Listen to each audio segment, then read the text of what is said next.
Hello guys, welcome to gidkayphotography. This is man gidkay, and in today's video I'm going to show you how to do skin retouching right in Photoshop. So this is our beautiful image right here. I got it from Signature Edits. I'll leave the link in the description if you want to follow my tutorial. And then I also have a whole action pack which is going to aid you, and it's very affordable on my digital store. So I'm going to leave the link also below so you can get access to it. It's very affordable. So quickly, what I'm going to do on these raw images, I'm going to take out the blemishes. So if you could zoom in and see, these are the blemishes on the image. Yes, so we are going to take out the strand, the hair strands, and then the blemishes from the skin as well. And then we are going to do that with our spot healing brush tool.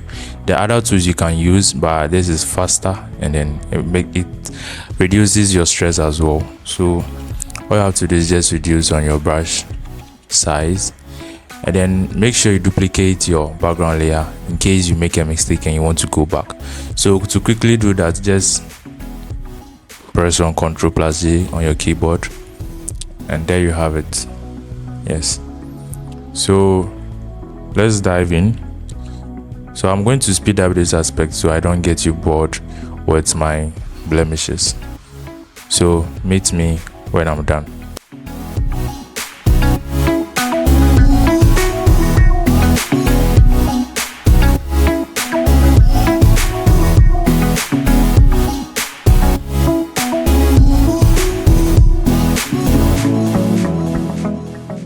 So yeah, I'm done taking the blemishes. So let's quickly move to smoothing out the skin, and for that I already have an action which is a frequency separation action, 8-bit. Yes, because our image is 8-bit over here, so I'm going to use a frequency separation of 8-bit. And as I said earlier, you can get this action at a very affordable price. So just give it a single click and then let's see how it works. So you wait for it to load, and then you're going to get a prompt asking you for your Gaussian blur radius. And for this image I'm going to use 5 of a radius, and then we proceed to smoothing the skin. So once you check out that every texture has been blurred out, then you just click on OK, and then the action will continue, and then your action is ready to be used. So I usually retouch on the empty layer because of maybe when I make a mistake I can still go back in time and then just clean it out and then continue. And for you to retouch on an empty layer, you have to take the sample all layers, and then you brush on your skin. So for you to do that, you have to turn off the high frequency layer, then make sure you are using a soft round brush, which is obviously the mixer brush. And then these are my settings. I normally use 30-30 throughout. So 30 for wet, 30 for load, 30 for mix, and 30 for flow. And then my brush control is on 0 because I want to control the brush myself. Yes, so let's dive into it. So when retouching, you have to brush the highlight and then the shadow separately. So these are our highlight, shadows, mid-tones. So let's dive in, and you make sure your brush is on a clean brush. Yes, so you don't move colors to the different region of the face. So just brush like how the skin moves or how the face looks. So you don't brush this way rather, but you brush from up to down, then you take your time. Yes, so once brushing, keep it in mind that you are mixing the skin. Yes, and you don't have to rush it. Yes, just take your time and then brush it through. So once you make a click and you release the click, the brush becomes clean. It doesn't take next colors to where you've not sent the mouse cursor. So if you could hear, I'm making several clicks. Yes, so And with this empty layer, you could see where you've brushed and where you've not. Yes, just by you holding down on your alt and then clicking the layer I. So for example, when I just do this, this is where I've worked on. Yes, makes you know where you've done and where you've not, so it's actually helpful. So let's go back and then continue our retouching. So zoom in a little and then let's continue. So reduce the brush a little and brush through here. So with this mixer brush settings, every single stroke you do is 30%. When you brush on the same place, that is 60.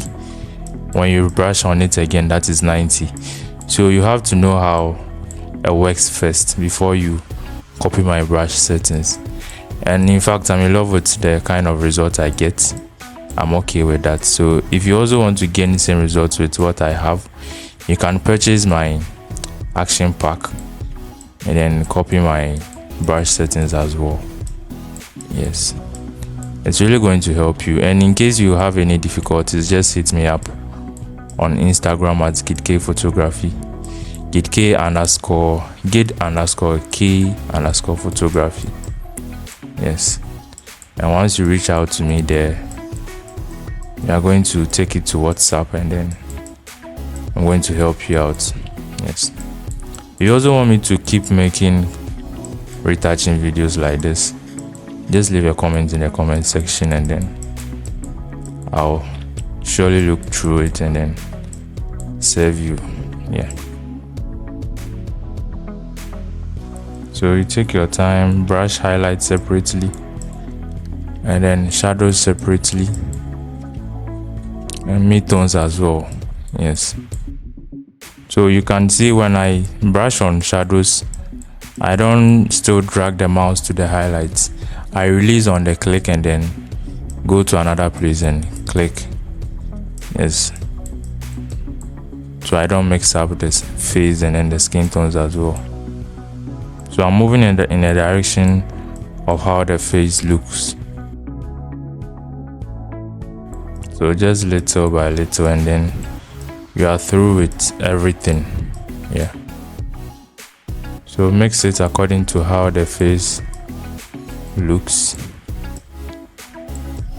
So this way you don't rather brush it up, you brush it downwards because the chin always moves downwards. Yes, so come pick it up from here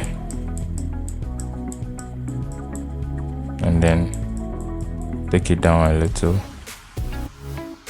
and then we are almost done with our skin smoothing with frequency separation. Yeah, actually frequency separation is one of the best method of doing skin retouching. Yes, or let me say skin smoothing, because it retains all textures in whatever you've done on your image. Yeah, so coming to the nose aspect again, you have to take your time because you can damage or you can spoil how the nose looks, the dimension of the nose.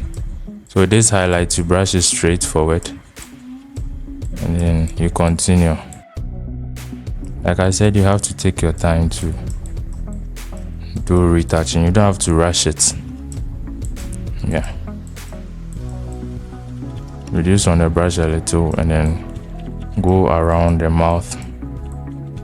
You can even sometimes retouch the lips. Yes, only when the need is. Yes, that is it. Before you do anything or before you take an advice from a mentor or a look up to, make sure what you are doing demands it, not just because your mentor says it's this, then that is fine. Now look into it. So for example, this tutorial I'm doing for you guys, if you are not using the same image, the radius I used earlier on might be different and the result you might be getting might be different because it's not the same image. And that is why I'm going to leave the image down below so you can download and then you follow along. Yes, and I bet you this is going to really help you in your retouching game after watching this video. So I'm on the chin and I'm taking my time. I don't want to rush it. Yes, so let's blend this part together, and then for the eye over here, above the eye, just retouch there, bring it down below, do the same again for the nose, and then I think we are through. So let me turn on the high frequency layer, and then this is what we've done so far.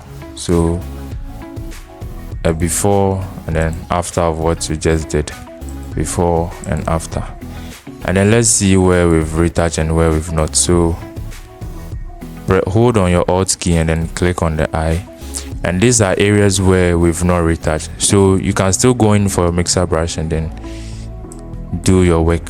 Yes, so just brush according to how the face moves. Yes, make sure you don't overdo it. Always keep in mind that you want to keep your images as real as it can be.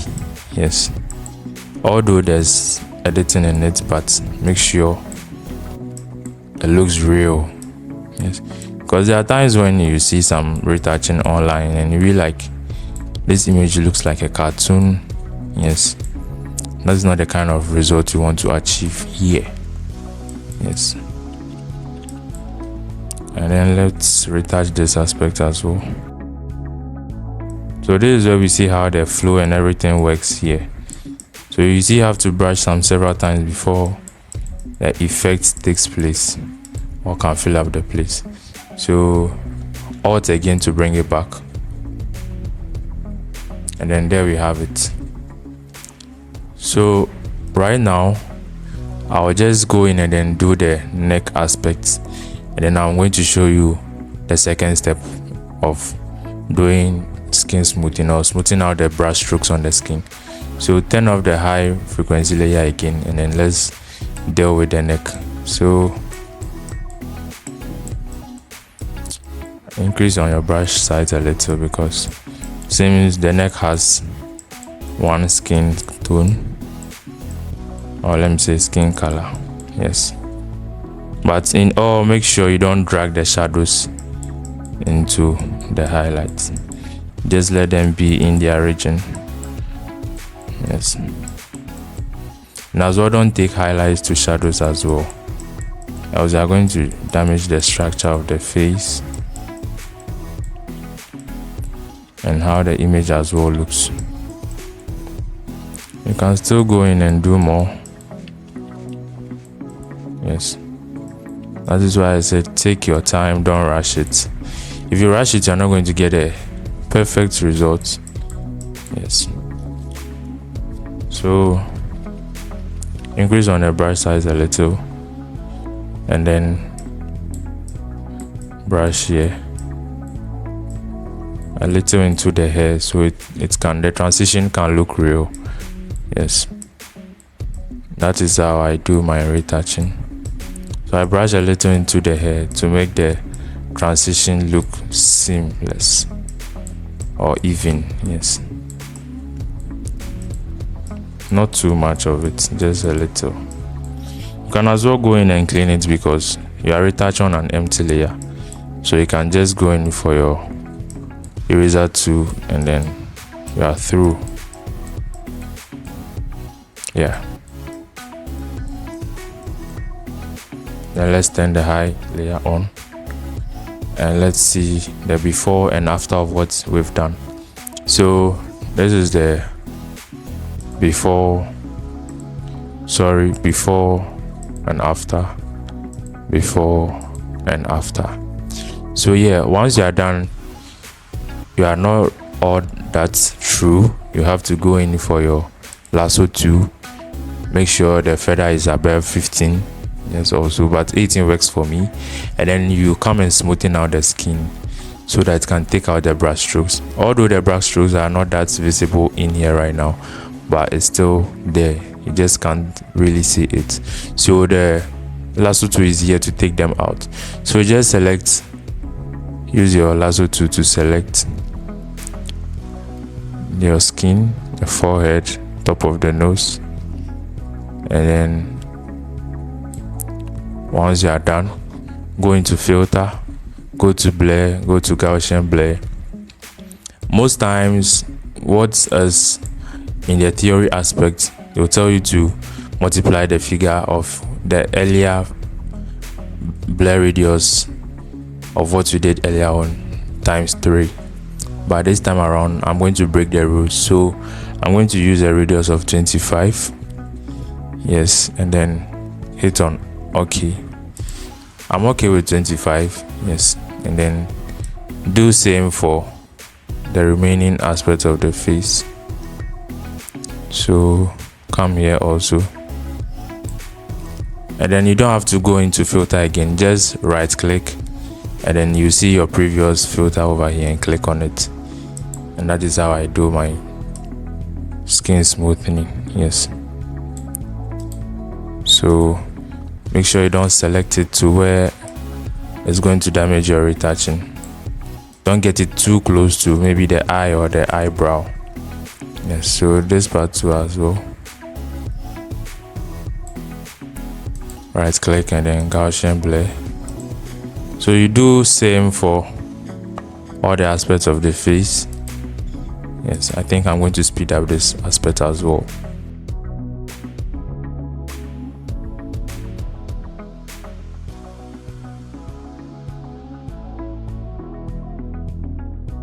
And then lastly on the nose. So whilst applying the lasso tool effect on the nose, make sure you reduce the Gaussian blur effect. I was going to make your nose flatten, so you right click again and then come to fade Gaussian blur, reduce on the opacity to let's say about 30%, and then click on OK, and then we are through. So we can still come here, do above the eye, Gaussian blur, and then reduce on the opacity of the Gaussian blur. This place is too tiny, so I'll just leave that out. So this is what we've done. This before and after, before and after, before and after. So this is how you smoothen skin in Photoshop using the frequency separation method. And if you want me to continue doing videos like this, like I said, comment in the comment section and I'm going to serve you, yes. So this is the end of this tutorial. I'll come with more educative videos like this, and stay tuned.